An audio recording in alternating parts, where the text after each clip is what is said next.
Thanks everyone so much for joining us. We are going to be discussing today how to prioritize customer experience for cash and digital payments. I'm Elizabeth from Citybase, and we have Tyler from the city of Lawrence, Indiana on the line. Hey, thank you for having me. Yeah, thanks for being here. Okay, here's our agenda for today. As far as housekeeping goes, I want to encourage everyone to please submit any questions that you have using the Q&A function at the bottom of your screen. We're going to save all those questions till the end of the talk, but please feel free to submit them as you have them. I also encourage you to use your name when you submit the questions. If we don't get to everybody's, we will follow up by email, and only Tyler and I can see your questions, so don't be shy. So just to introduce Citybase, our technology helps people find, apply, and pay for public services and helps staff manage those interactions. We work with US cities, counties, states, and utilities for hassle-free payments and digital services. Now I'm going to kick it over to Tyler. Tyler, if you could please introduce yourself, talk a little bit about your role at the City of Lawrence, as well as give a high-level overview of the solution that you guys have in place with Citybase. So hi everyone, my name is Tyler Douthit. I am the City Controller and the Utility CFO here for the City of Lawrence. Quick little background, I actually joined the city back in 2018 as a financial analyst, and then in November of 19 was moved into the deputy controller role, and in June of this year I actually became the controller and utility CFO. And I did a lot of the implementation around this during that time as the deputy controller. And then just a brief kind of high level overview. We utilize Citybase for our indoor and outdoor kiosks. So we have two units. One is outdoor, that's 24/7, and then we have an indoor unit, and then we use them for our mobile web payments as well. Brief view.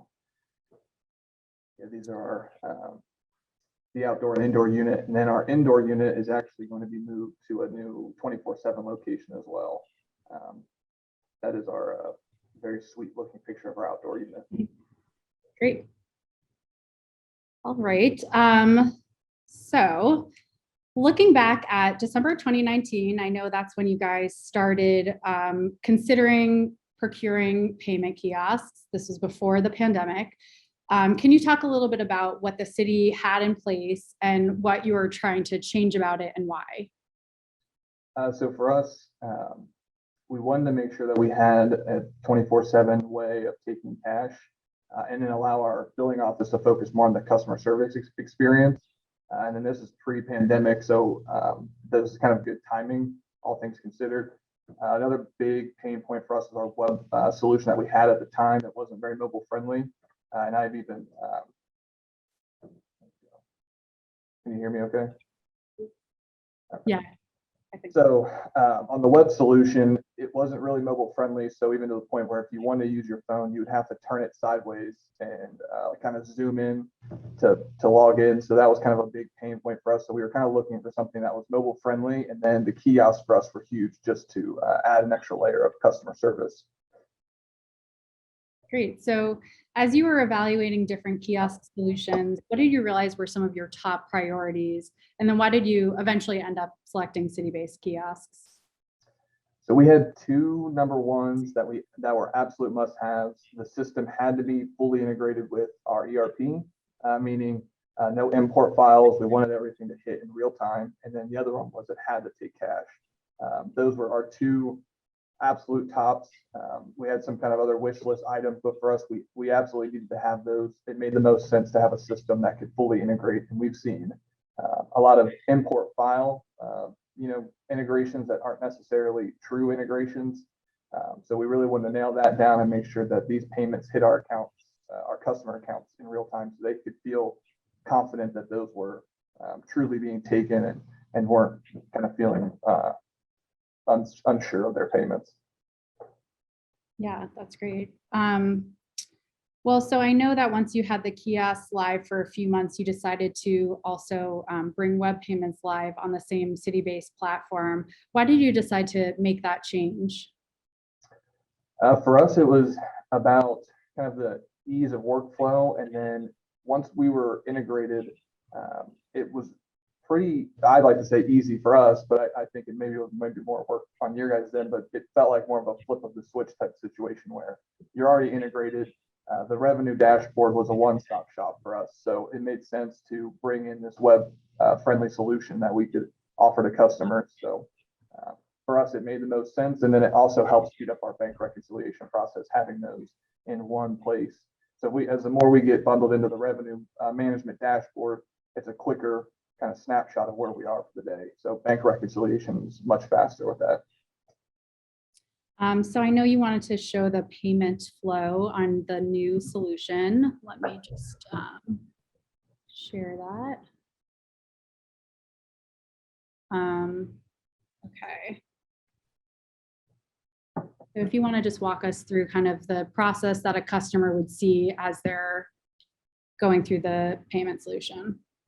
Yeah, so this is our standard bill pay landing page on our city website. So this gives you your options where you can either make your one-time payment or you can create your profile. And then once you've made your decision here. And this is actually a key thing. So you see on the top there that URL. So this is our login URL. And this is one of these things that we didn't realize was a big deal, but actually turned out to be pretty significant for us. So if you notice that it still has the .cityoflawrence.org URL in there, on our older legacy systems, it's either a different URL completely or extremely long, and it doesn't really tell you where you're at. And so I think with having this, it's something really small. It's a small detail, but it's pretty important where it makes our customers still feel like they're on our website by utilizing that subdomain feature. And it actually has been pretty nice to have. It gives that extra layer of comfort to the customers. But from here, once you're on your login page, you can either create an account at the bottom or just log right in. Once you've created your account, you've created a standard profile. You can add as many accounts as you want, and you can configure your settings here as well. And then we're using one of mine in a city account as an example here. So once you've linked up, you can quickly manage your auto pay or your account details for both accounts or make a payment. And once you've picked one, you can go in, and this is a similar workflow actually to the kiosk. So you can pick full amount, other amount, and then move into the payment method itself. And this is actually interesting. So on this screenshot here, you don't see e-check as an option, and it is an option. But one of the things that came up that was actually really huge with this being integrated with our system is that in our ERP system, we can flag a customer and block them from paying by checks. So if they're a habitual bouncer and we constantly have an NSF issue with them, we can block that. And so in this example, my account was blocked. So you don't see that as an option here, but that was like something we hadn't really thought of, and it became a wish list item, and it's actually really, really helpful. So you can see that here as well. And that's something that you flag it on your ERP, and then that applies to both web and kiosk, regardless of what channel they're paying by, right? Yep. That's huge. We had twice now, I think, I forget the main organization that does the Nacha files, but we had been flagged twice for too many bounces. So we just couldn't figure out a way to manage it and actually stop people who were consistently causing that issue. So in this instance, we can actually flag that account, and right away they're blocked from paying by check. And it's nice because it doesn't pop out at their face and tell them. It's just not an option there. So if they were to call and then bring it up, then a customer service rep can deal with that situation. But it's not like an in-your-face thing. It's just a missing payment option on their end. So it's a really nice feature for us. And then here's your payment confirmation. And this is nice too, because it does have that transaction number. In some of our older systems, that transaction number is not really something we can use. But in this case, we can take that right to the revenue dashboard and search it up and void it, kind of just refund it or review the payment right there. So that's really nice having that. And this one lets you see what it would look like if it was if the auto pay was enabled, which is a big piece for us. And the nice thing about this is it's just the functionality of it. You have this really nice toggle switch for the on and off of the auto pay. And I think just generally speaking, some of these legacy systems are kind of clunky and old, whereas this is like a much more modern feel. just like if you were using a new online mobile like banking app or some of the online profiles we use nowadays. So, and this is huge. So this is what the mobile platform would look like, and for us, it seems like I would be nitpicking, but it's huge for us to have a mobile-friendly option. I mean, for me, I've tried to use our old system, and you have to turn the phone sideways and manually zoom in, and it won't save your password or anything like that. With this system, since it's current and up to date, I can use Face ID to log right in, and I'm popped in on my phone, and I can quickly view my account balance or make a payment. So for me, this was huge as a customer, and I know a lot of customers, they really had problems with the fact that it wasn't mobile friendly, especially this day and age with COVID. Everyone's getting used to using their phones for a lot of things. So this has been huge for us. Great. So now that you've transitioned both online and in-person payment channels, what are some of the results you've seen in terms of customer adoption and operational efficiencies? We have a slide for that. There we go. So in the first 3 months, which is pretty significant, we had 3,000 customers sign up for this platform. And I think the biggest thing to note about that is we didn't do any forced migration, meaning we kept our old solution still live. So this is people who just did it because they felt like it and they wanted this newer solution. So I think that actually speaks volumes. And then this is a huge piece, and I saw this the other day actually. A lot of our customers, 40%, are making their payments at the kiosk outside of business hours. So those are people who would have had to leave work early or take off a lunch or ruin their lunch break coming in to make a payment and wait in line. Instead, they can come after hours and make that payment. And this is a big one as well at the bottom there. We are 100% cash at kiosks only. So you cannot pay cash any other way than at these kiosks, which is huge. It's helped mitigate any really liabilities there and automate that functionality as well. So that's been huge for us. And then we've got here some of our solution benefits. So the number one thing here, which is kind of always our main focus, is on the customer. So we've had a significantly increased focus on our customer service. It's also allowed for fast, convenient, and self-service options for all of our customers. I think it'd be kind of a good point here to point out, I had actually probably a woman in her 70s who would use the kiosk for the very first time, and I walked in and saw her using it, and I just asked if she wants some help. I could tell it's kind of her first time, and she needed me to walk her through. It's like 3 screens, and after she had gotten it, she loved the fact that she could do this on her own, and she was back again. So she said this is going to be our only way she pays from now on is at these kiosks. So having that option for these customers to serve themselves, I think, is huge, and kind of skip the line and never see a massive line, because the payments usually take only like 30 to 40 seconds to get from start to finish. So rather than people getting all crowded in a lobby space, it's a much faster option for them. The big thing is this real-time lookup and posting. For us, that was the biggest thing about the integration, is we wanted customers to be able to pull up their account balances and actually see what they owed. I think it's an extra layer of comfort. I mean, they might have their bill with them, but to be able to click on a system that actually tells them what their balance is, and then seeing that payment posts and seeing their balance has changed to 0 and actually getting a receipt is pretty big. And another one is that centralized revenue management. That's been huge, because jumping from system to system gets kind of tedious. And so being able to keep everything in one central location helps smooth out the process as much as possible. And then obviously the big one is these enhanced security features. That's been huge for us.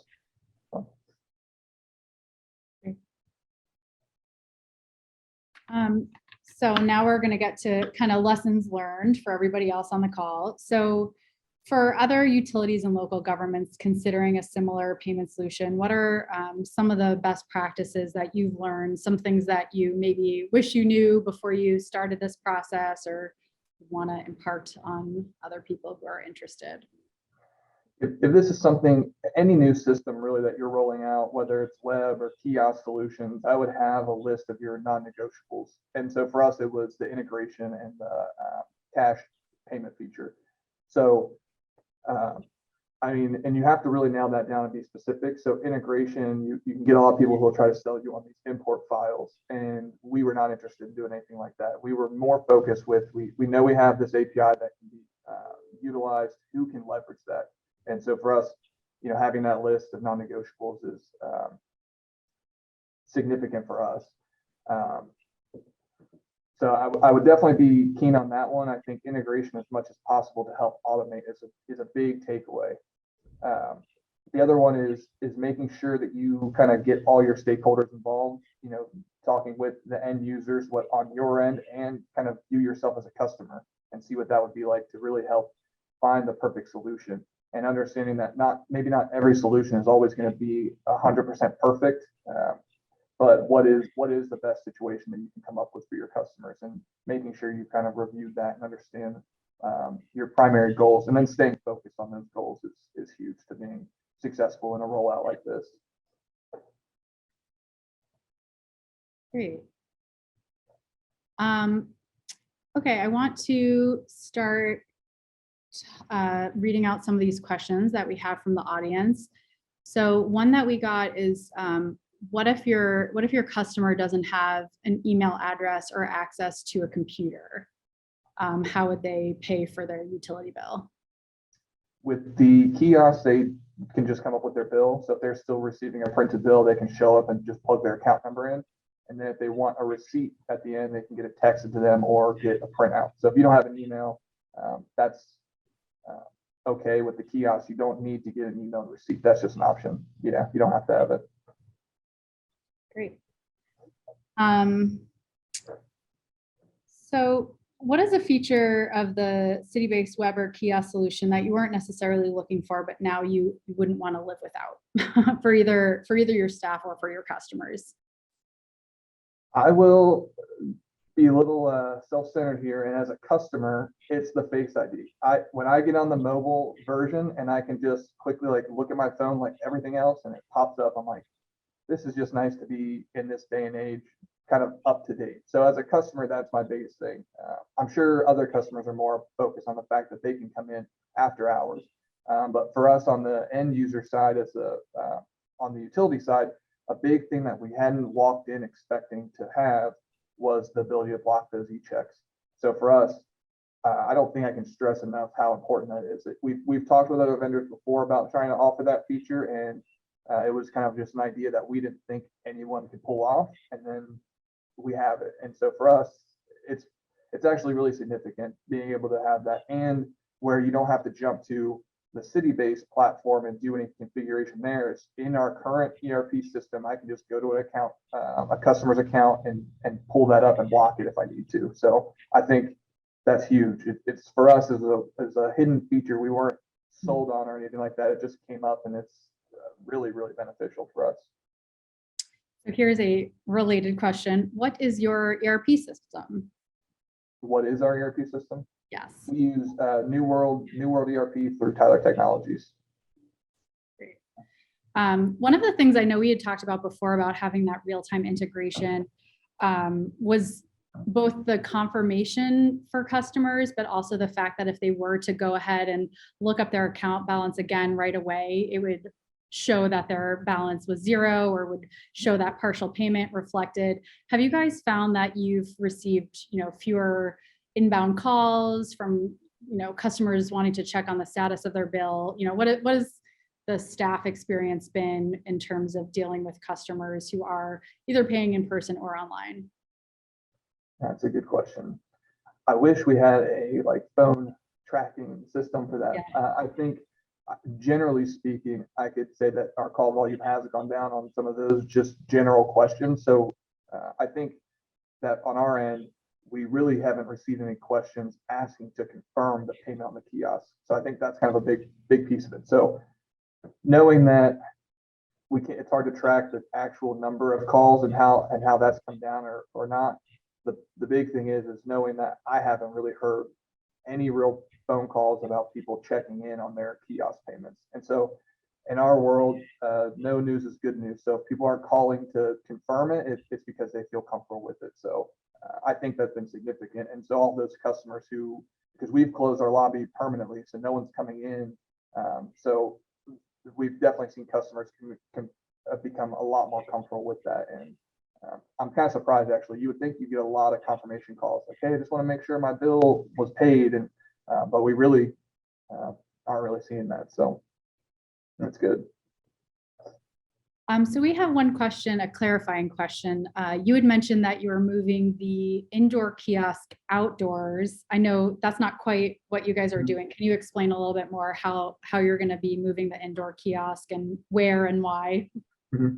So the way our building was set up, you kind of come in, every entrance you walk in is a set of doors, and there's like a little, I don't even know, it's not a lobby, it's like a holding area, and there's another set of doors. So on the corner near the outdoor unit, we're going to turn that into a 24/7 payment center and make the front doors 24/7 accessible and shift the locks to the back.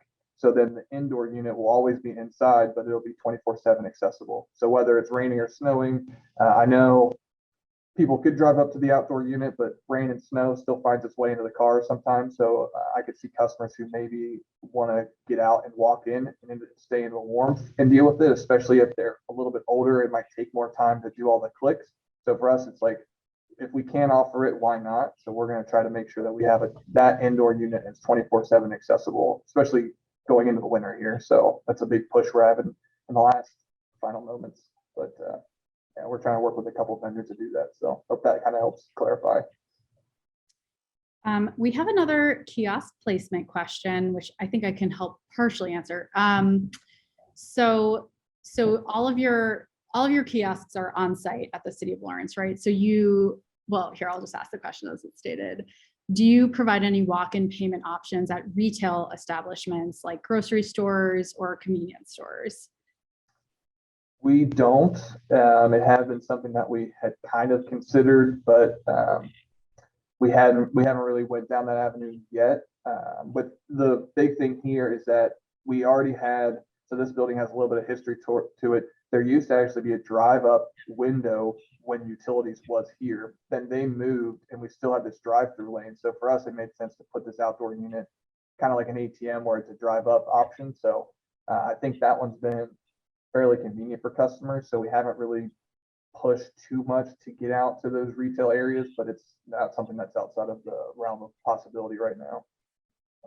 And just from City Base's perspective, that's certainly something that we have done with other clients. We have clients who have, no physical payment centers that they run their own kiosks out of, and instead they have kiosks at grocery stores. Then we also have hybrid models where they'll have kiosks physically at a payment center or city hall or other government buildings, community centers, as well as commercial outlets like trusted grocery stores and stuff like that, because it's pretty easy to just install. You just need that power source. Let's see.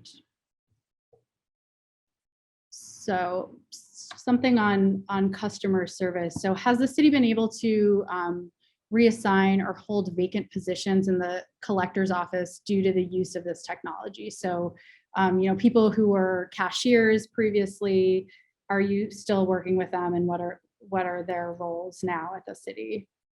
We've kept the current staffing levels that we had in the office, and then we've just taken more of a customer service approach for them. So they just focus mainly on dealing with, we still get a lot of call-ins related to disconnects and all that. So we're still making this push to move more things to the web and allow for some of these forms to take over. So we still have quite a bit of need for a full staff of people to handle all that as well. So for us, that was a big piece, was that I know they were getting bogged down a lot at the lobby. So this kind of helped relieve that. But we still have the same staff. Yeah. And this is kind of a related question. So can you elaborate on how staff were able to take on more of a customer service focus because of the new solution? Yeah, there's a couple different ways that's kind of come about. So we've had, or at least it's been brought to me, where it's like I kind of had to, I brought this kind of idea along and work through it. But as we've gone through that and the shift, like the mindset shift has occurred, we have a lot of the individuals in the billing office who are coming up with ideas on their own. And you can see it when they're reaching out, like, hey, can we get these like turn off forms or the disconnect forms? Can we get a lot of this stuff and start to fill out these web forms and get a lot of things more mobile friendly and web friendly? And so I think, whereas before it was, We want to keep things the way they are in the lobby and all that. I think you've seen a big shift in the mentality where it's focusing on some of that. And so for me, that's been pretty significant. I like to see that people are getting creative and coming up with new ideas as much as possible. So. Okay, one more question. Let's see. Do your kiosks accept any other payments other than utility payments? For example, business license payments? Ours don't. I know that's an option, but our system only has an API for utility payments, so we're limited in what our current ERP system can do. That's been our biggest issue with our ERP system is there's only one API built out, and it's luckily it's for our main. It's the biggest thing that we're taking payments for, so it's good that it has that. But we are missing on the permitting and business licensing side. We don't have an API, so without that, it's pretty difficult. So. I wish. Yeah, and that's certainly something that city-based kiosks have the power to do. And we have, like in the city of Chicago, for example, we take payments for across the city, different departments. So it's certainly something that our technology can do. This is kind of related to one of the things that you had already mentioned. So can the kiosk disable check and credit card option for those who are flagged as cash only type of customers? Yeah, it can. We only built it out to flag the checks, but technically our system, the ERP system we have, we can create multiple different flags, and City basically able to read the one in particular that I set up for each check. So I could set up a cash one too. Technically, if someone consistently tries to pay with counterfeit bills, technically I know the kiosk can read that and would spit it out, but if one ever slipped through and we found out who it was, you could technically block them for paying by cash again if you wanted. So the payment blocking isn't really limited to just that one payment method, but we only use it for the one. So. Okay, we're getting to the last few questions. Do you know, has Lawrence Utilities seen more timely payments after implementing the kiosks? A good data specific one. I would want to get into I want to drill into that one more. It's a good question. I would like to say generally yes, but how much is probably hard to gauge right now. But just by seeing that 40% of these payments are made after hours, I'd like to go back and look at how many of those are on the turnoff days as well. But I think generally speaking, to see that a lot of people who are paying by cash are able to do it after hours, I think just generally speaking, that would help keep them from getting shut off. So we're actually making those timely payments. Whereas you couldn't, if you had to pay by cash and you missed the business office hours, there's nothing you can do about it. So I'm sure it's helped, but I couldn't give a total specific on that one. So it's a good question. Yeah, and even to your point, it's good for you to get the revenue in, but it's also great for customers that they're not scrambling to make it 9 to 4:30 or whatever your business hours were. Okay, we're gonna just have one last question. Everybody, I see that there are a couple additional ones, but we're happy to follow up with you guys via email afterwards. So what customer benefits did your residents get when you moved from your legacy payment system to the new web payment solution specifically? On the web payment specifically my two biggest issues with the old legacy system was it's not mobile friendly. And I know that seems to be maybe my nitpick about it, but even generally speaking, when you're on the site, it's kind of an old clunkier site. I mean, I don't want to bash it too much, but it's kind of felt like it was on like Windows 98. It was built more for that rather than like Windows 10. So it had this older vibe to it and was kind of a clunkier system, and the workflow wasn't as up to date versus our new system. The other thing is this customer account management. So with the old system, if you put your password in wrong twice, maybe 3 times, I think it's supposed to be 3, but sometimes it would only be twice, you would get locked out of your account and have to call in to get unlocked. There's nothing else you could do about it. Whereas this new system with City-based allows a lot more flexibility for customers to just utilize the standard forgot password feature that we all are comfortable with in this day and age. So for us, I mean, that was huge. The customer management piece has been big. We got a lot of calls and a lot of complaints about being locked out of your account at 11:30 at night and your payments due. So Just having that where you never have to worry about access is really nice. Great. Well, that's all the time we have. Tyler, any final words or? Yeah, actually, one thing I forgot to mention, I think is huge for us, is we have a huge Hispanic speaking population in Lawrence. And we've always had difficulty getting someone who's bilingual. And these units actually support English and Spanish. So I've seen multiple times where I've come in the mornings and I walk by one of the units and it's still in Spanish.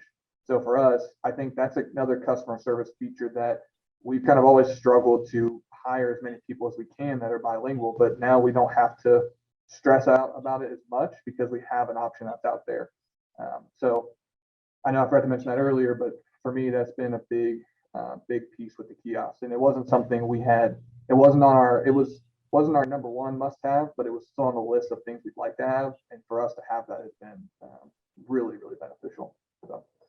Yeah, I mean, I think everything you're doing is just really improving access. And I know I just also wanted to congratulate you. I know you guys just won the State Scoop Local IT Innovation of the Year for this payment solution. So congratulations on that. And congratulations on everything you're doing to promote access and equity to all of your customers. So thank you, Tyler, so much for being with us today. And thanks everyone for joining us. As I mentioned, if you didn't have a question answered, we'll definitely get back to you via email, and we'll also be following up with a recording a little bit maybe later this week or next week. So stay tuned for that. But thanks everyone, and thanks Tyler.